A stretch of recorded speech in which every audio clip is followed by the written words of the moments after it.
नमस्कार. आपण जेव्हा म्हणतो की टेनिस क्रिकेट बरंच बदललंय, बराच बदलाव आलाय, का फास्ट झालं, हे वेगळ्या स्तरावरती गेलेलं आहे आणि नवनवीन स्ट्रोक्स आपल्याला जेव्हा पाहायला मिळतात. पण हे सुद्धा तेवढंच खरं आहे की जो कन्व्हेन्शनल खेळाडू आहे, ज्याचे बेसिक खूप जास्त स्ट्रॉंग आहेत, तो कधीही वर्चस्व करू शकतो.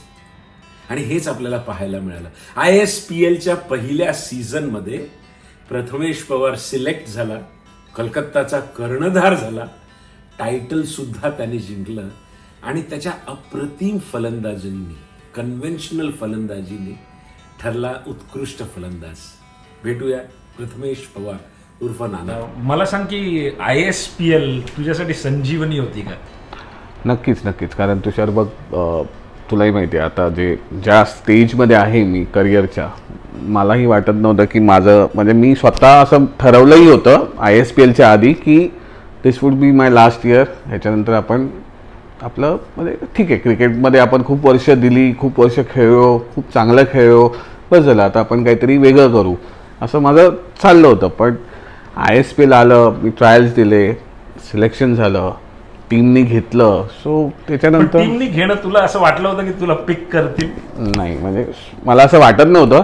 पण मला एक होतं की उमेश मला बोलला होता, म्हणजे उमेश बोलला होता की प्रथमेश, जर माझ्या हातात एखादी टीम आली तर मी तुला घेणार.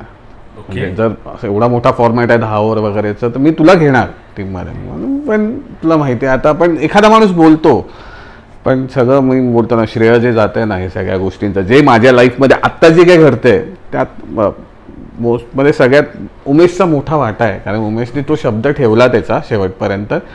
त्याने घेतलं, मला घेतलं, परत मला कॅप्टनशिप पण दिली. कारण बघ कसं आहे, चांगले प्लेयर्स आता जे करंट फॉर्ममध्ये आहेत ते माझ्या टीममध्ये होते, पण एक त्यांनी तो विश्वास दाखवला मॅनेजमेंटनी माझ्यावर. उमेशनी पर्टिक्युलरली, हकीम होता, कल्याणी सर होते, हे सगळे सुनील सर होते आणि आमची जे ओनर्स होते, त्या लोकांनी सगळ्यांनी एक विश्वास दाखवला की नाही, प्रथमेशला आपण कॅप्टनशिप देऊया, बघू काय होतंय ते. सो त्यात खरा उतरलो, अजून काय पाहिजे. पण काही पहिल्या मॅचेस मध्ये बघितलं तू खाली खेळत होतास, यू परफॉर्म, आणि नंतर तू वरती खेळायला आलास, त्याचं रिझन काय? टीमचं नीड. म्हणजे बघ, जे माझ्याकडे बेसिकली ओपनर्स होते ते प्रॉपर टेनिस बॉल प्लेयर्स होते, त्यांना लेदर बॉलचा काही एक्सपिरियन्स नव्हता. स्विंगिंग बॉल कसं खेळायचा आमच्या टीममध्ये, मला वाटतं मुन्नाचं टेक्निक, तो टेनिस बॉल प्लेअर असला तरी पण त्याचं थोडंसं टेक्निक व्ही मध्ये खेळतो. सो तो लेदर बॉल मला असं वाटतं तो खेळा असावा, त्याच्यामुळे तो कम्फर्टेबल होता. पण बाकी कोणीही बॅट्समॅन कम्फर्टेबल नव्हता. सो मीच विचार घेतला, मी तो कॉल घेतला की नाही यार, आपल्याला जर ह्यांना वाचवायचं आहे तर मला वर येणं गरजेचं आहे. कारण जर मी टेप बॉल खेळलो तर माझ्याकडे स्ट्रोक्स तर आहेत, मी टेनिस बॉलवर ते रन्स करीन, पण जर हे आऊट झाले तर काहीच उपयोग नाही, ह्यांचा उपयोगच नाही करून घेऊ शकत ना मी, अगर हे लवकर आऊट झाले तर. सो 2-3 मॅच नंतर मग मी विचार केला आणि मग मी ह्यांना सांगितलं की मी ओपन करू का. मॅनेजमेंट पण बोलले ठीक आहे, हे आपल्यासाठी बेटर राहील, आणि तू जर टेप बॉल खेळलास तर हे टेनिस बॉलसाठी सगळेजण फ्री होतील. सो मी तोच विचार करून स्वतःला प्रमोट केलं. काय फिलिंग होतं जिंकल्यानंतर? अमेझिंग. अरे म्हणजे विचारच नाही करू शकत. जे ॲप्रिशिएशन आणि जे लोकांनी प्रेम दिलं ना, म्हणजे आम्हाला वाटलं नव्हतं रे हे ISPL एवढ्या लेवलचं जाईल. जे पब्लिक, म्हणजे असं एवढं फायनल्सला पब्लिक असं फुल भरलं होतं, तू बघायलाच. म्हणजे जेव्हा ग्राउंडमध्ये आत आलो ना, यार आपण कुठे खेळतोय, हा नर्वस होतो, घाबरलो नाही. कारण फर्स्ट मॅच होती ना तेव्हा थोडंसं वाटलं, स्टेडियम आहे, सोनी लिव्हवर आहे, एवढे मोठे स्टार्स आहेत, सचिन सर आहेत, रवी सर, सगळे एवढे मोठे मोठे, आमचे सैफ अली खान, आम्हाला जे पहिला भेटले वगैरे, म्हणजे आपण यांना रिप्रेझेंट करतोय. हे आपल्यासाठी टेनिस बॉल प्लेयर्ससाठी बेसिकली हे सगळं नवीन होतं. एवढा मोठा काय इंटरॅक्शन होतं सैफ बरोबर? काय इंटरॅक्शन? नॉर्मल, ते चांगले खेळा, ओके, आपलं बेस्ट द्या, एवढंच सगळं. एकदम कॅज्युअल मीट होतं. ते फक्त डायरेक्ट फायनल्सला आले तेव्हा पण नॉर्मल बोलत होते की गिव्ह युअर बेस्ट वगैरे असं.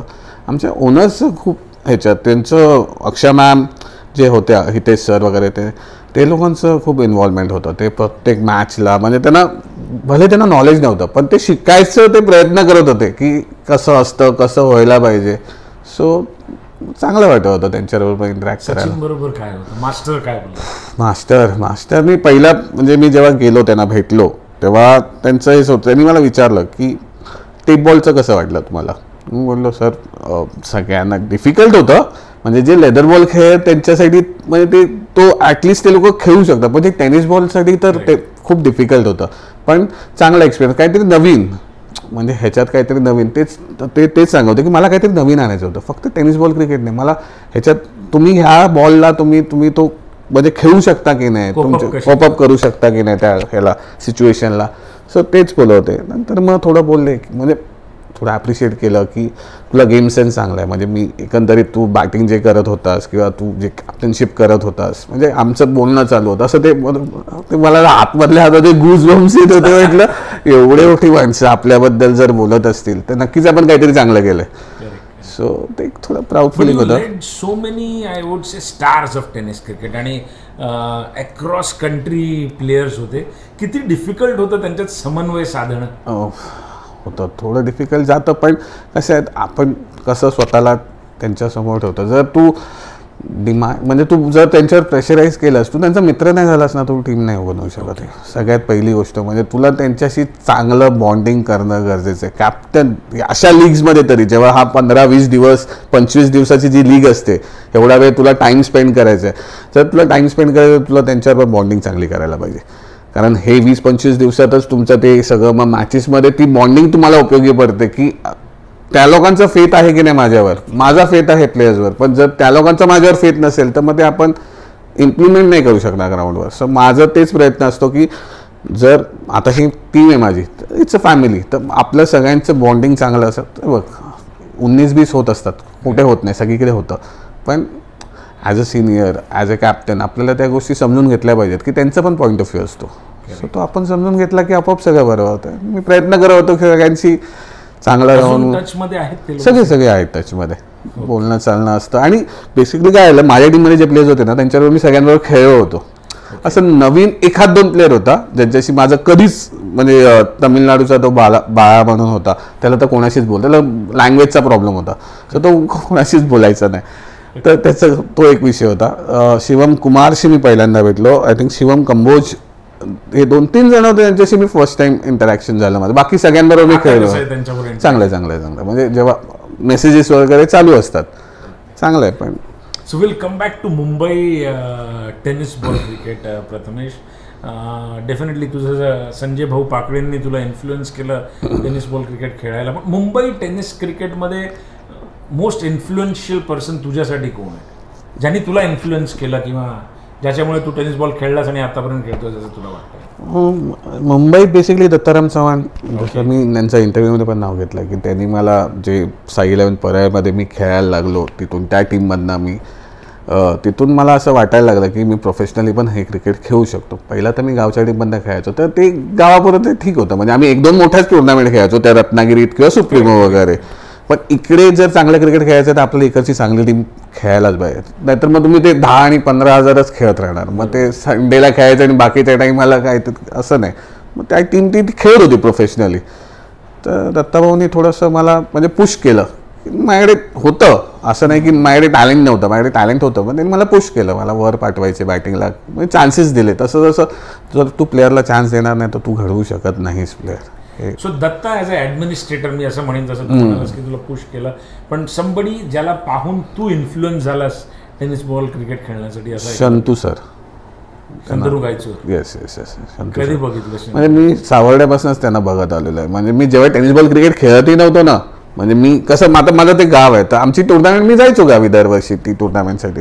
पण शंतू सर ह्यांची मॅचलेसची जेव्हा टीम यायची, हे कसे प्लेअर होते ना, म्हणजे त्यांचा तो ओरा होता ग्राउंडमध्ये आल्यावरती. त्यांना असं म्हणजे ते बघितलं यार हे बंदा कुछ है, म्हटलं यांच्या कीपिंग करायचे, बॅटिंग करायचे, क्लासी होते रे. म्हणजे मला त्यांना बघितल्यावर वाटायचं की जर मी टेनिस बॉल क्रिकेट खेळलो तर थोडंसं मी ह्या माणसासारखं थोडंफार तरी मी खेळलो तरी जरा बरं वाटेल. म्हणजे लोक मला वाटतं की मी त्यांच्यासारखं. प्रथमेश, तुला आम्ही नंतर म्हणजे तू शिवशक्ती पालेला खेळलास, मॅग्निफिसंट नवी मुंबईला खेळलास, तिरुपती सावर्डे तुझ्या गावचीच टीम आहे, नंतर तू रायगडला सुद्धा खेळलास. मला वाटतं 1-1.5 वर्ष, 2 सीझन मी खेळलो रायगडला. पण कसा अनुभव होता रायगडबरोबर खेळण्याचा? Because they one of the top notch. Yes. आणि मी ज्या पिरियडमध्ये मी खेळलो सगळे फॉर्ममध्ये होते.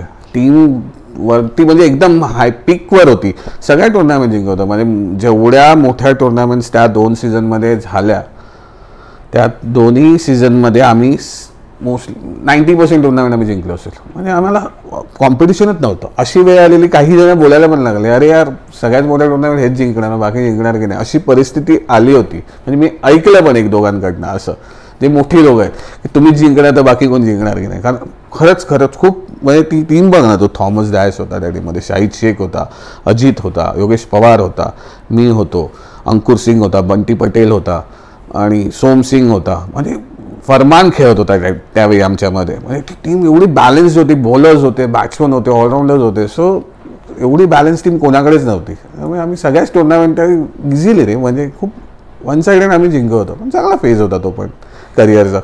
ओके, सो तू एवढ्या लोकांबरोबर खेळल्याचं तुला विचारलं, your best buddy on ground, best partner, कोणाचं नाव घेशील? श्रेयस तेंडुलकर. हो, भले आम्ही म्हणजे शिवशक्ती पहिले 2 वर्ष खेळलो, फॉरेन टूर्स आम्ही केल्यात एकत्र, पण माझं आणि त्याचं बॉन्डिंग चांगलं आहे. ओपन केलंय मी, त्याच्याशी सगळ्या गोष्टी शेअर करू शकतो. बघ कसं आहे माहिती आहे का, बेसिकली एक बडी कसं असतो, तुझं अप्स अँड डाऊन्स ज्यांनी बघितलेले आहेत, तू चांगल्यामध्ये पण खेळताना बघितलेले आहे आणि वाईटात पण त्यांनी बघितलं आहे. आणि जो तुला चांगले शब्द चांगला करत असेल तरी पण बॅक करायला असतो ना, तो खरा मला असं वाटतं तो तुझा बडी जो एकदम जवळच आहे. सो श्रेयस दादा आहे मला. ओके, सो मला सांग, take away from tennis ball cricket तुझ्यासाठी काय असेल? Fighting spirit, never give up.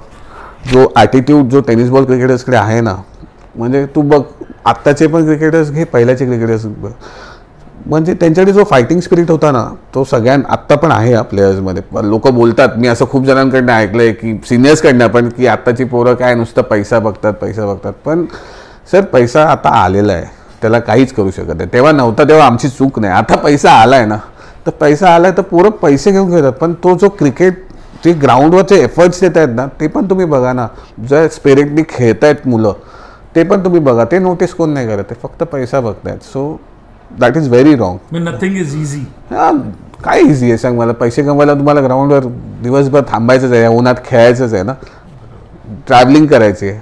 पहिला एवढं ट्रॅव्हलिंग करायला लागत नव्हतं, आता ट्रॅव्हलिंग किती करायला लागतात. भले फ्लाईट असो, ट्रेन असो, काही असो. आता मी मानतो सुखसुविधा आल्या आहेत, आम्हाला फ्लाईट्स भेटतात जायला, आम्हाला कलकत्ताला आम्ही फ्लाईटनी जातो वगैरे. पण तुम्ही हे बघा की आम्ही एक दिवस कलकत्ताला खेळलो, तर जर नेक्स्ट दिवशी मुंबईत मोठी मॅच असेल ना, तर आम्हाला त्याच दिवशी रात्रीपासून परत फ्लाईट पकडून, तर ती काही जर्नी छोटी मोठी नसते, ते पण हॅक्टिकच असतं, भले ते फ्लाईटनी असू दे.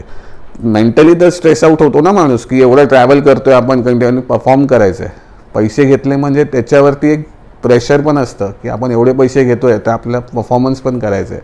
अदरवाईज जो पैसा देतोय ना, तो बोलायला पण तयार असतो. ओके, ही गोष्ट पण. आताच्या प्लेयर्सबद्दल बोललास प्रथमेश, तर आताचे काही प्लेयर्स ज्यांनी टेनिस क्रिकेटवरती खूप मोठी छाप पाडली, असे कोण प्लेयर्स? करंट एरामध्ये तू बघशील तर आय थिंक फरदीनचं मोठं आता सध्या त्याचा जो फॅन फॉलोईंग आणि सध्या तो जो बॅटिंग आणि करतोय, म्हणजे ते वेगळ्या लेवलला करतोय. म्हणजे सगळे शॉट्स आहेत त्याच्याकडे, आणि जो कॉन्फिडन्स, म्हणजे बघशील कितीही चांगला बॉलर आला ना, फिअरलेस आहे रे, फिअरलेस. म्हणजे आणि असं पण नाही, सगळे शॉट्स खेळतोय, covers ball, mid wicket ball, reverse ball, सगळे शॉट्स खेळतोय आणि घाबरतच नाही. समोरचा बॉलर कितीही चांगला असो, घाबरत नाही, सगळे शॉट्स तो आहे. प्रथमेश म्हात्रे, पिट्टू, मला असं वाटतंय व्हेरी अंडररेटेड प्लेयर. म्हणजे त्याला जे मिळालं पाहिजे, म्हणजे जो कन्सिस्टन्सी तो दाखवतो ना ह्या गेल्या 2 वर्षात, मला वाटत नाही असं लेफ्ट हँडरमध्ये कुठल्या बॅट्समनने एवढी कन्सिस्टन्सी दाखवली असेल. म्हणजे सगळ्या टुर्नामेंटच्या, एवढ्या पण मोठ्या टुर्नामेंट झाल्या आहे, हा स्वतःचे परफॉर्मन्स करून जातो. टीम जिंकते नाही जिंकत मला माहीत नाही, पण हा पोरगा प्रत्येक मॅचला ह्याचं कॉन्ट्रीब्युशन आहेच, विथ बॅट और विथ बॉल. जेव्हा बॉलिंगची गरज असते तेव्हा बॉलिंग पण टाकतो, पण बॅटिंग खरंच सुंदर करतो. आणि प्रॉपर क्रिकेटिंग शॉट्स, असं नाही वेडेवाकडं काहीतरी, प्रॉपर वीमध्ये खेळणारा. मला सध्या तारखेत हे 2 बॅट्समन असे वाटत आहेत की खरंच ह्या लोकांनी, म्हणजे आता टेनिस बॉल क्रिकेटमध्ये हे लोक जरा छाप आत्तापर्यंत पाडलेले, पण अजून पुढे पण पाडतील. ओके, सो मला सांग की फ्युचर काय आहे, किंवा पुढची जी पिढी आहे, जे तुम्हाला लोकांना इंस्टाग्रामवर पण बघतात आणि यूट्यूबवर बघतात, तुला काय वाटतं टेनिस बॉल क्रिकेट खेळलं पाहिजे?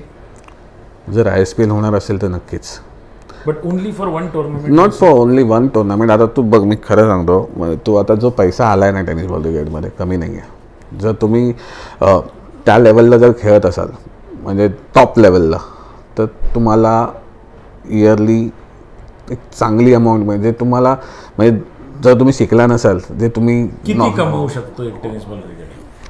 10 ते 15 लाख वर्षाला. 10 ते 15 जर तू चांगला क्रिकेटर असशील तर. म्हणजे तू टॉप लेवलच्या टॉप त्या 50-60 प्लेयर्सच्या ह्याच्यामध्ये असशील ना तर तू 10 लाख पर्यंत तर तू आरामात जाऊ शकतोस. 8-10 लाख. आणि जे चांगलेच आहेत ते 10च्या वर. म्हणजे जे टॉप 20 बोलशील ना म्हणजे तू जे 20 काढलेस ना ते 10 ते 15 मध्ये जातात. बाकीचे 8-10च्या मध्ये रेंजमध्ये होऊन जातं. एवढ्या मोठ्या टुर्नामेंट्स आहेत. आणि आता ते हारो जिंको कॉन्सेप्ट जसं ओमकारने पण सांगितलं की चालू आहे आणि घेतात रे प्लेयर्स. घ्यायला पण पाहिजे ना. का नाही घ्यायचं? आपण जर त्यांना सर्व्हिस देतोय तर आपण त्याचा काय मोबदला घ्यायचा नाही का? फ्रीमध्ये का सर्व्हिस द्यायची? आहे करिअर आहे पण तुम्हाला इझी काही नाही आहे. तुम्हाला असं वाटतं की टेनिस बॉल क्रिकेट खेळायला मी चालू केलं तर मला पैसे भेटणार असं काही नाही आहे मित्रांनो. जसं लेदर बॉलला कॉम्पिटिशन आहे तसं टेनिस बॉलला त्याच्यापेक्षा जास्त कॉम्पिटिशन आहे. फ्युचर काय टेनिस बॉल क्रिकेटचं किंवा मुंबई क्रिकेटचं? मग मला ना आता सध्या तरी असं माझं पर्सनल ओपिनियन आहे. मी असं बाकीचं कोणाचं मला माहीत नाही पण आता सध्या तरी मुंबईचं क्रिकेट आपण जे पूर्वी होतं किंवा आत्ता म्हणजे आम्ही पण असं नाही बोललो की आम्ही एकदम असं काहीतरी मोठं करून गेलो मुंबईसाठी असं काही नाही आहे. पण थोडंसं खालावलं आहे. थोडंसं वर यायला पाहिजे. म्हणजे टीम्स नाही आहेत टुर्नामेंट्स होत नाही आहेत. म्हणजे पहिला खूप टुर्नामेंट व्हायच्या. ॲटलिस्ट 1 लाख 2 लाख हे कंटिन्युअस मुंबईमध्ये क्रिकेट चालूच होतं. 50-25 तरी काहीतरी. आता काहीच नाही रे. म्हणजे प्लेयर्स होणार कुठून? तयार कुठून होणार? फक्त बाहेर खेळून तो प्लेयर्स नाही तयार करू शकत ना. आपल्या मुंबईत आपल्या बेसमध्ये तर काहीतरी पाहिजे ना. आपल्या इथे मुंबईत काहीतरी चालू पाहिजे ना की आपल्याला लोकलमधनं कोणतरी चांगले भेटतील 2-3 प्लेयर्स की आपण त्यांना चल बाबा ह्याच्याकडे काहीतरी आहे आपण ह्याला कुठेतरी घेऊन जाऊ. दिसतच नाही तर काय करणार? दिसतच नाहीत. आणि मुळात काय झालं आहे इकडचे पण जे स्पॉन्सर्स आहेत ना त्यांना आपले प्लेयर्स सोडून ना अरे तिकडून बोलव रे 2 जण, अरे तिथून ठाण्यातनं बोलव रे असं. ते पण आपलेच प्लेयर्स आहेत पण इकडची टीम तुम्ही आता अनिकेत बघा. अनिकेतकडे 2-3 प्लेयर तो बाहेरचे खेळवतो पण त्याची मॅक्सिमम टीम पालघरचीच तो प्रिफर करतो. म्हणजे त्याचे प्लेयर्स सगळे पालघरवालेच. तो बनवतोय ना त्याची टीम. म्हणजे तिकडे तो तयार करतोय. म्हणजे तिकडच्या प्लेयर्सना पण माहिती आहे की आम्ही पालघरमध्ये चांगलं केलं तर आपल्याकडे एक टीम आहे जी आपल्याला खेळू शकते अशी. आता मुंबईत अशी कुठली टीम आहे का कुठल्या मुंबईचा प्लेयर चांगला खेळत असेल त्याला कोणतरी घेऊन जाईल अशी एक टीम मला फक्त सांग. विक्रोलियन्स मुंबईत खेळते पण विक्रोलियन्स ही बाहेर खेळत नाही. विक्रोलियन्स मुंबईत खेळते. अमोल सर मुंबईतल्या प्लेयर्सना चान्स देतात. मुंबईतल्या प्लेयर्सना खेळवायचा प्रयत्न करतात. त्यांना घडवायचा प्रयत्न करतात पण विक्रोलियन्स ही बाहेर जाऊन खेळत नाही. पण अशी कुठली टीम आहे का मुंबईत स्वतःची जी प्लेयर्सना मुंबईतल्या प्लेयर्सना कुठे बाहेर घेऊन जाईल? नाहीच आहे ना. तोच तर मोठा प्रॉब्लेम आहे. स्पॉन्सर्स नाही आहेत. टुर्नामेंट्स होत नाही आहेत.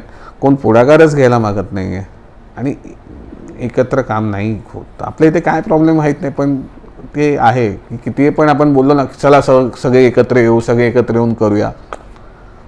काय माहीत नाही काय प्रॉब्लेम आहे पण होत नाही. ते खूप प्रयत्न करतो आपण.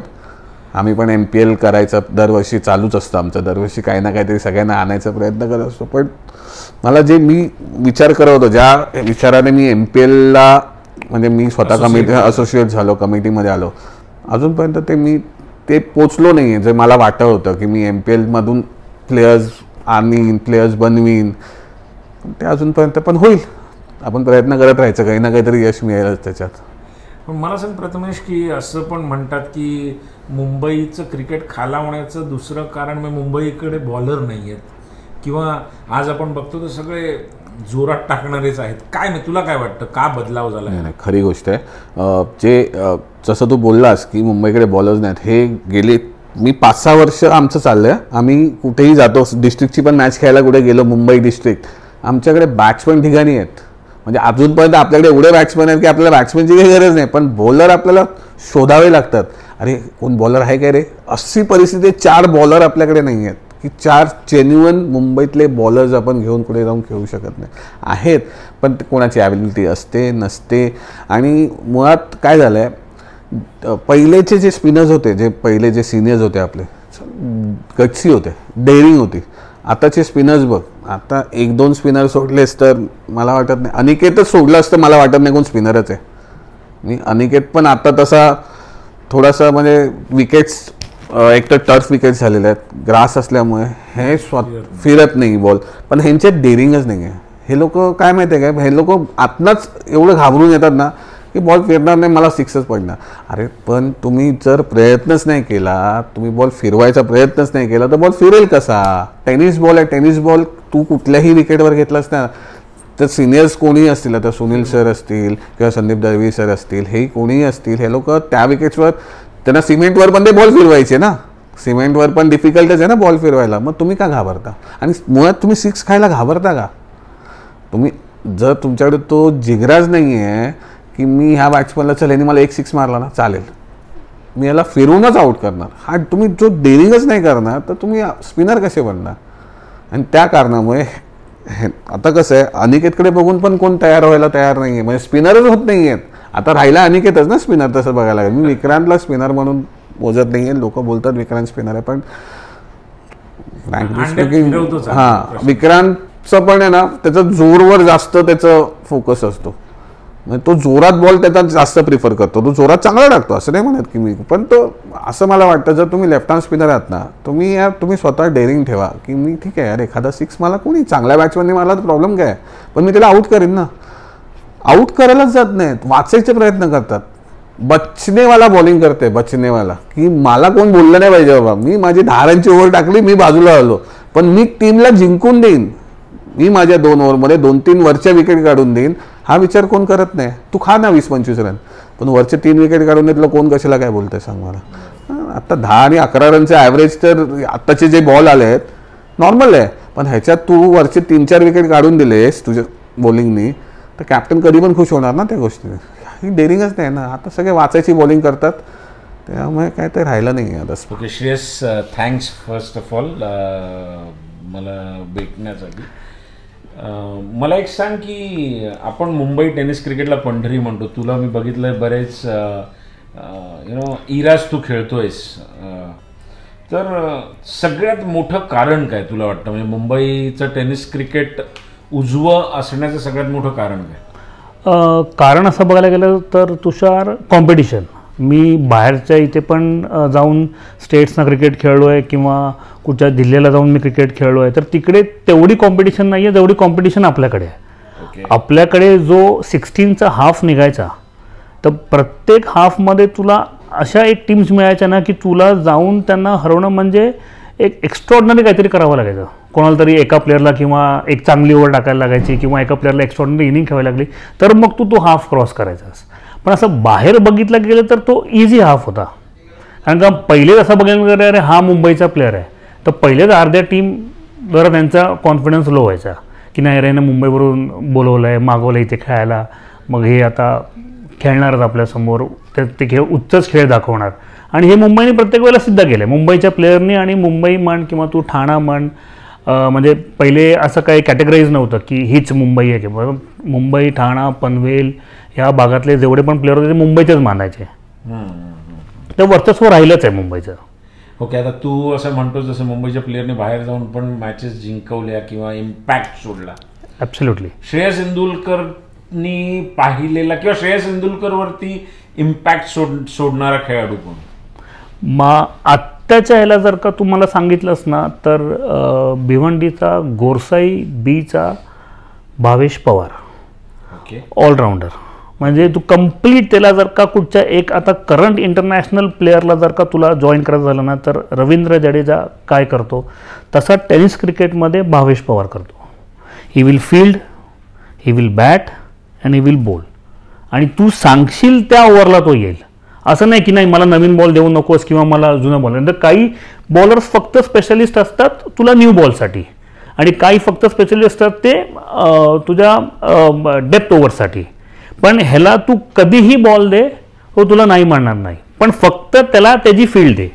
ओके, आणि तो इम्पॅक्ट सोडेल गेममध्ये डेफिनेटली. जर का तू आता करंट ह्याच्यामध्ये जर का तू पाहिलंस तर ISPLची शेवटची ओव्हर त्यांनी टाकली आणि त्याच्याच तडीतोडला बॅट्समन पण तेवढाच चांगला होता. कोण होता? श्रेयस कदम. ओके, आणि ती मॅच एवढी रंगात आलेली, शेवटच्या एक बॉलला मला असं वाटतं की 1 रन किंवा 2 रन पाहिजे होते. आणि तो बॉल जो त्याने डिलिव्हर केलाय त्यांनी सोडला बॉल, पण त्यांनी ते करून दिलं. तू बॉल दिलास आणि त्यांनी करून दिलं. ओके, तर माझा प्रश्न असा होता श्रेयस की तुझ्यावरती कोणी इम्पॅक्ट सोडला जेव्हा तू खेळायला चालू केलंस तेव्हा? माझ्यावरती इम्पॅक्ट सोडला म्हणजे मी जेव्हा मॅचलेसला जॉईन झालो आणि त्याच्या अगोदर जे काही फार मी टेनिस क्रिकेट पाहिलं तर मला म्हणजे माझ्यासाठी माझं ऋषी वैद्य आणि संतनू सर. ओके, एखादी इनिंग ऋषीची ज्याच्यावरती ज्याला पाहून तुला असं वाटलं की इम्पॅक्ट आहे? इम्पॅक्ट म्हणजे डेफिनेटली मी ती इनिंग मी विसरू शकत नाही त्याची, की मॅचलेस आणि अमरीतची मॅच लागली होती घाटकोपर पंतनगरला. ज्या वेळेला घाटकोपर पंतनगरला समोरच्या ह्याला हाफ एक स्टेडियम होतं बसायला आणि ऋषीदादा बरोबर मला असं वाटतं ओपनिंगला जो कोणी मला लक्षात नाही, पण आम्ही असे चालत येताना फील्डवर आणि त्यांनी माझ्या खांद्यावर हात ठेवला आणि सांगितलं की श्रेयस मी आज बघ मी तुझ्या बॉलर्सना आता कसे मारतो ते आणि मी 50 करतो. आणि त्यांनी त्या मॅचला 50 केलेत. कोणासमोर? मॅचलेस समोर. क्या बात आहे. मग तो इम्पॅक्ट आणि नंतर मी जाऊन त्यांना हात मिळवला. म्हणजे मी त्यांना सांगितलं की दादा तू बोललास जे केलंस, तर बोललं मी कॉन्फिडंट होतो की मी करणार होतो म्हणून. ओके, म्हणजे तू काही वर्ष मॅचलेसला सुद्धा खेळलास, A1ला खेळलास, आकाशला खेळलास, SP ला खेळलास, कधी कधी विक्रोलियन्सला सुद्धा खेळताना पाहतो आपण तुला. श्रेयस इंदुलकरचं पहिलं प्रेम काय? माझं पहिलं प्रेम नेहमीच A1 भांडुपच असेल. कारण का तिथून जी क्रिकेटची सुरुवात झाली, म्हणजे मी मोठं क्रिकेट नाही खेळलो, पण मी जे छोटं क्रिकेट खेळायचो जेवढं पण A1 फक्त जास्त करून कांजूरपासून ते टिटवा, कांजूरपासून ते मग तुमचं कर्जत साईडपर्यंत तिकडे टुर्नामेंट्स जास्त खेळले. ह्या भागात आलो नाही. मला मोठं क्रिकेट शिकवलं आकाशने आणि आकाशमधून माझी निवड झाली मॅचलेसला. ओके, आणि SP ला किती वर्ष खेळलास तू? SP ला मी असं प्रॉब्ली बघायला गेलं तर मी एक फारसवर मला असं वाटतं की 5 किंवा 6 वर्ष खेळलो. ओके, तुझ्यासाठी सगळ्यात टेनिस क्रिकेट तू आता एवढे वर्ष खेळतोयस, सगळ्यात महत्त्वाचा क्षण म्हणजे एक मेमोरेबल क्षण कुठचा? मेमोरेबल क्षण असं बघायला गेलं तर फर्स्ट इंटरनॅशनल टेनिस बॉल क्रिकेटची टुर्नामेंट झाली शारजाला, विच वॉज अनएक्सपेक्टेडली. गेल्यानंतर ते स्टेडियम पाहिलं, स्टेडियम ते गिनेस वर्ल्ड ऑफ बुक्समध्ये ते ऑलरेडी स्टेडियमचं नाव आहे. त्याच्यावर 183 मोर दॅन 183 ODIs खेळल्या गेल्या आहेत आणि त्या स्टेडियमवर जाऊन तिकडे परफॉर्म करणार आणि परफॉर्म करून तिकडे सिरीज घेणं, so that was unforgettable moment. Okay, आता श्रेयस तू आता एवढे वर्ष खेळतोस, ओपनली तुला विचारतो अजून किती वर्ष खेळणार आहेस? मी प्रोफेशनल क्रिकेट असं नाही म्हणत, पण मला असं वाटतं माझं म्हणजे कामाचं माझं एवढं प्रेशर वाढलं की मी मे 2025 इज माय लास्ट. नंतर खेळणारच नाहीस? त्याच्यानंतर मी खेळणार नाही. कदाचित टीम बरोबर दिसीन, पण मी ॲटलिस्ट म्हणजे कमीच करणार खेळायचं. I will not be there. Okay, professional tennis ball क्रिकेटमध्ये जेव्हा तू खेळलास त्या टेनिस बॉल क्रिकेटने तुला काय दिलं? द बेस्ट मुमेंट तू सांगितलीस, पण त्यांनी तुला काय दिलं आणि तुला काय असं वाटतं काही गोष्टी ज्याच्यामुळे दुरावल्या गेल्या, अशी काही best and worst thing about professional tennis ball cricket? Best professional दिलं म्हणजे की to handle the pressure.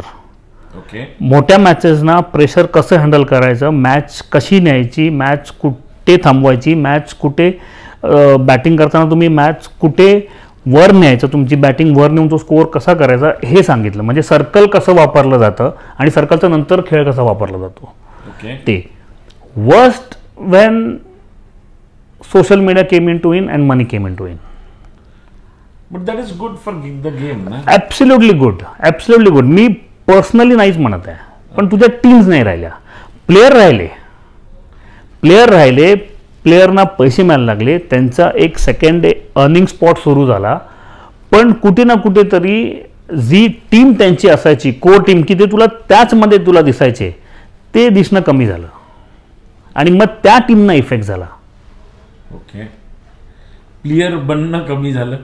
Player बनणं तर नाहीच झालं, प्लेअर तर झालेच नाहीत. म्हणजे आपण ज्या एरियामध्ये खेळलो त्यावेळेला तर मला असं वाटतं केवढे प्लेयर्स होते आणि त्या प्लेयर्सना त्यांच्याबरोबर जोडलं जेव्हा जायचं ना, that was a greatest achievement in the tennis cricket. पण आत्ता जर का तू बघितलंस तर आता मला फक्त तेच प्लेयर दिसत आहेत, पण वेगवेगळ्या स्पॉन्सर्सच्या टीममध्ये, वेगवेगळ्या नावाच्या टीममध्ये. प्लेयर तर आता तोच आहे. म्हणजे आज जर का मी एका ए टीमला खेळतोय तर उद्या त्यांनी माझी दुसऱ्या स्पॉन्सरनी माझी तिकडे दुसरीकडे एंट्री केली आहे दुसऱ्या टुर्नामेंटला, तर मी इकडचे 5 प्लेयर तिकडचे 5 प्लेयर घेऊन 10 प्लेयर घेऊन आम्ही तिकडे खेळतोय. पण मला प्लेयर्सचं सेम दिसतं. मला कोणीही असं ना, म्हणजे अपार्ट फ्रॉम समथिंग की आत्ता जो सेट खेळतोय, करंट सेट खेळतोय, त्याच्यामध्ये असं दुसरं कोण नवीन आलंय. जिंकणारे टीम फक्त 2च आहेत.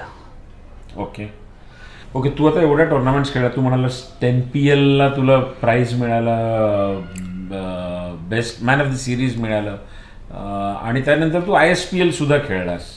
So you have seen eras. Best tournament कुठची? कितीही म्हणा, पण बेस्ट टुर्नामेंट सुप्रीमोच.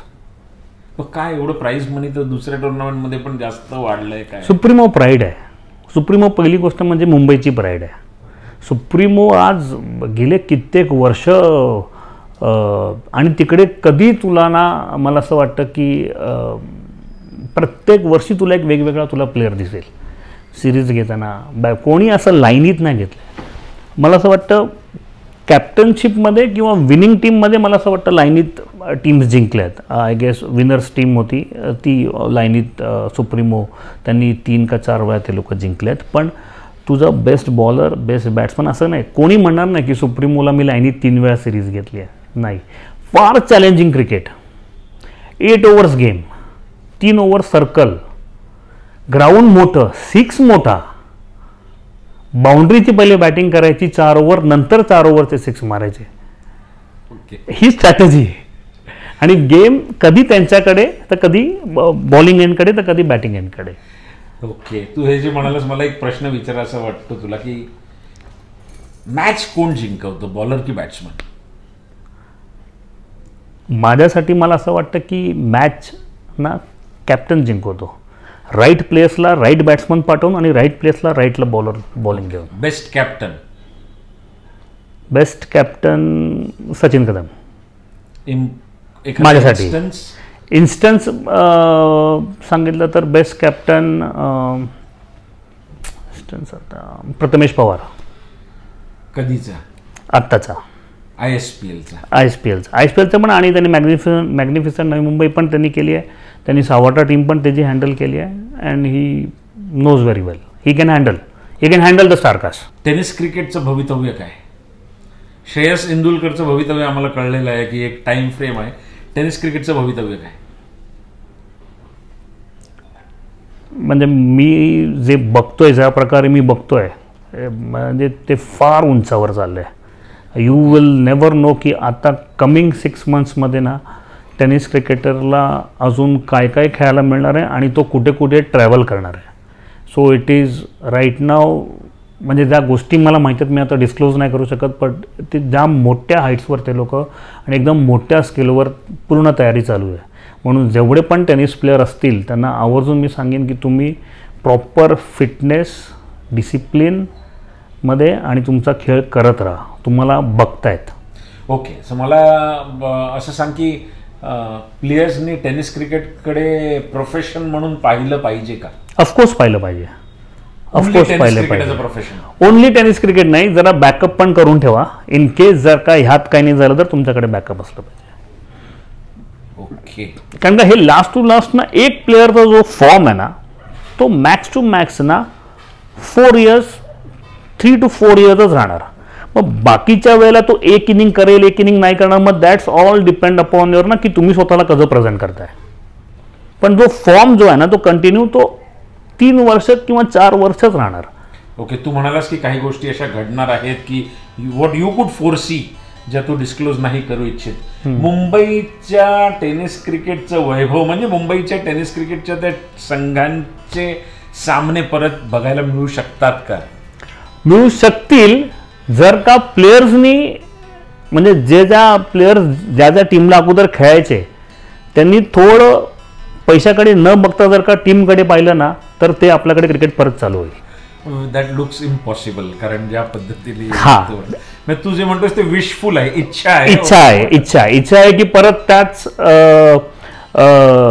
मुंबई क्रिकेट पंढरीच्या व्हॉट्सअप ग्रुपवर त्याच टीम्सची नावं येतील आणि त्या टीमच्या नावामध्ये तीच प्लेअर दिसतील जी अगोदर आपल्याला दिसायची किंवा जे अगोदर त्या टीममध्ये खेळताना दिसायचे, त्या टीममधून तो मोठा झालेला प्लेअर आहे. Thank you very much. थँक्स तुझ्या. बाय.